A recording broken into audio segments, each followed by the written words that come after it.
¿Qué tal? Hoy vamos a meternos de lleno en un rompecabezas histórico fascinante, uno que ha estado oculto a plena vista en uno de los libros más famosos del mundo, el Evangelio de Marcos. Y todo tiene que ver con su final, o mejor dicho, con sus varios finales. A ver, en los manuscritos más antiguos y confiables que tenemos, esta es la última línea del Evangelio de Marcos. Sí, así como se oye. Una historia sobre la resurrección, que se supone que es la mayor victoria de todas, termina de una forma súper abrupta e inquietante, con miedo y con silencio. Fin. Y esa es la gran pregunta, ¿no? ¿Cómo es que una historia de triunfo termina así? ¿Se perdió el final original o será que esa era la intención desde el principio? Para averiguarlo, nos vamos a tener que convertir en una especie de detectives textuales. Muy bien, vamos a sumergirnos en la evidencia. Las claves de este misterio no están en teorías modernas, para nada. Están en los propios manuscritos antiguos, esos que fueron copiados a mano hace más de 1500 años. Esos son nuestros testigos.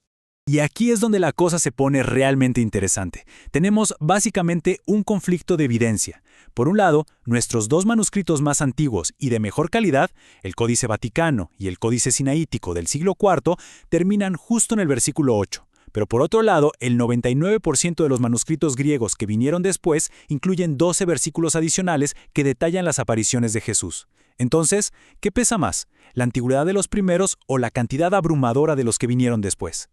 Y solo para que quede claro, cuando hablamos de la evidencia más temprana para este final tan abrupto, nos referimos principalmente a estos dos gigantes, y eso hace que cada detallito en ellos sea increíblemente importante. Y uno de esos detalles es francamente alucinante. Es que la clave no es solo que el texto se detenga de repente, no.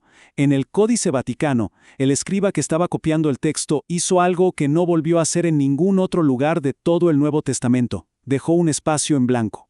Miren esto. El texto de Marcos termina en la segunda columna de la página, pero el escriba dejó la tercera columna completamente vacía antes de empezar con el siguiente libro. Es casi seguro que sabía que existía una porción de texto en disputa. Dejar este espacio parece un acto totalmente deliberado, como si nos estuviera dejando una nota a través de los siglos diciendo, ojo, sé que aquí podría ir algo más.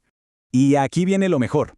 Un académico, James Snap Jr., se puso a hacer los cálculos, y resulta que si el escriba hubiera usado una técnica conocida en esa época, la de letras compactadas, que es básicamente escribir un poquito más apretado, esos 12 versículos del final largo cabrían casi a la perfección en esa columna vacía. La evidencia sugiere que el escriba no solo sabía del final largo, sino que dejó el espacio justo por si alguien más adelante decidía añadirlo. Pero la historia no termina ahí, ni de cerca. No se trata solo de un final que falta, sino de múltiples finales que se fueron creando.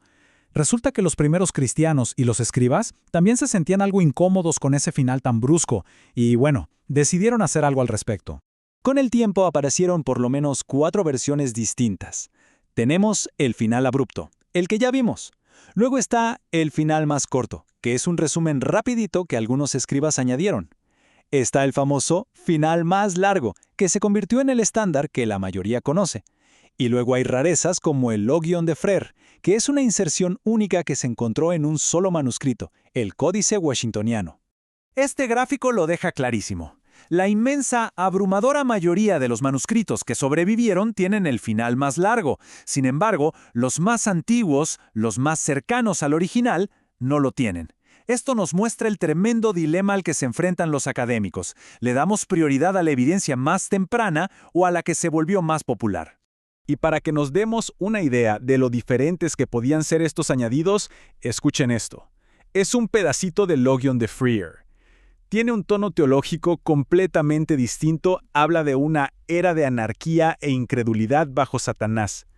Claramente, el escriba que añadió esto tenía sus propias preocupaciones teológicas que quería dejar bien claras.